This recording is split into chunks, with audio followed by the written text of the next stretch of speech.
Jim Duncan with Nest Realty here in Charlottesville, Virginia. Sitting here with Greg Slater. Yep, I'm with Nest Realty as well.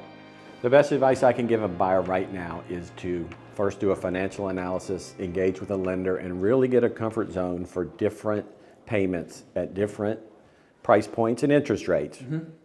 Be cautious of the advice that everyone's giving right now that interest rates are as high as they're going to go and they're only going to go down. I don't know that to be true, but this is the main talking point among lenders right now. But from there, you have to engage with an agent, find an agent, and hire them. Make them your exclusive representative so you know they are working for you. Engage in your level of searching you do on the internet, and then have the agent help you identify coming soons before they hit the internet. And go see some homes that you otherwise would have ruled out in a normal market and not wanted to see, because you can't truly get a feel for a property just online.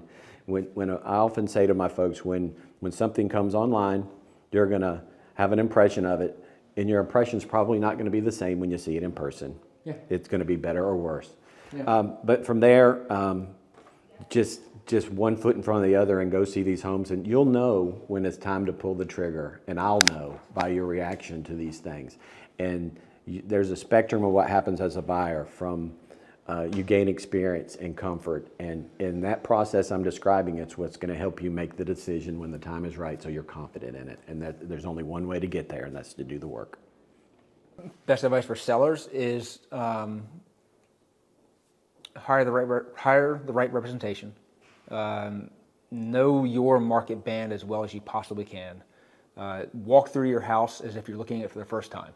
Pretend that you're showing the house or you're seeing the house for the first time with your agent, and look around through that critical eye, and recognize when your home hits the market that the buyers who look at it, when they walk through your home, will be the second or third time that they've gone through your house. Whether floor plan, video, photo, that first impression matters critically. And for buyers, when you go through that house for the first time, it's going to look a lot different than it looked on Zillow or the MLS, because any good agent is going to make it look great. Not maliciously great, but they're going to make it look enticing. So you come into the house wanting to see the home. And for buyers, know your comfortable price point. And with my buyers, if they say that their comfort level is 475 to 500, I might say let's look to 515, because that might be where they're willing to squeeze.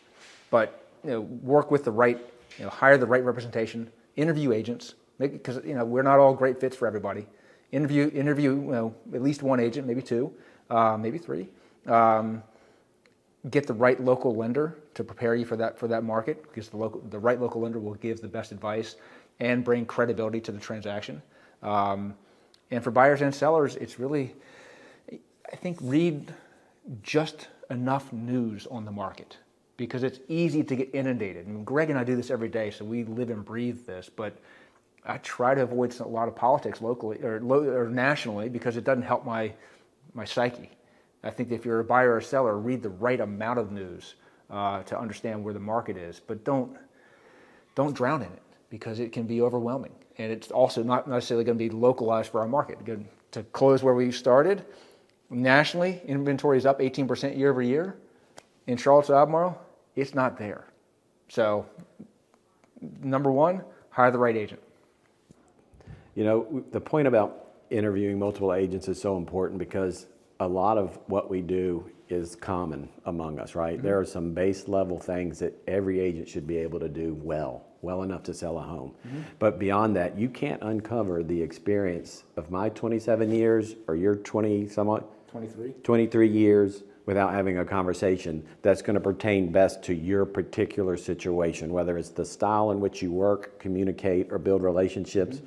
or the unique things in your career that made you the right person for that particular community at this particular time in their situation to sell the home. You just can't find that out without having a conversation and exchanging information. Okay, and the last thing, because Greg and I can talk about real estate forever, I think that one thing that I really do strive to do, and I ask my colleagues to help me with, and I think you do really well also, is, yes, we've been doing this for 20 some odd years, respectfully.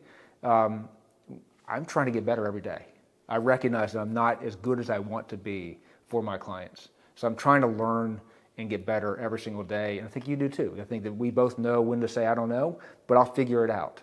And I think that's a critical skill that, took me a little bit to learn in my career, but now I know kind of what I don't know.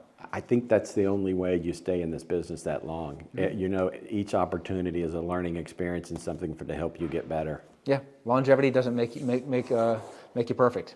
The market in March 2024 is a challenging market for buyers and sellers to understand because it is so different than many of them experienced in 2023 or in 2015 or in 2010. I've written this story dozens of times over the years that the new normal is right now. So 2024, we have low inventory, we have interest rates around 6.5 to 7, which a generation of buyers and sellers have never experienced before, but that is the new normal. And so the market today, in the words of one of the best agents in Charlottesville I know, who said to me years ago, the market is.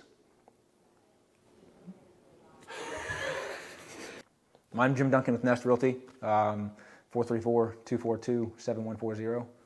And I'm Greg Slater with Nest Realty, 434-981-6655. We give out our cell numbers because we answer our phones and we like to talk. Well said.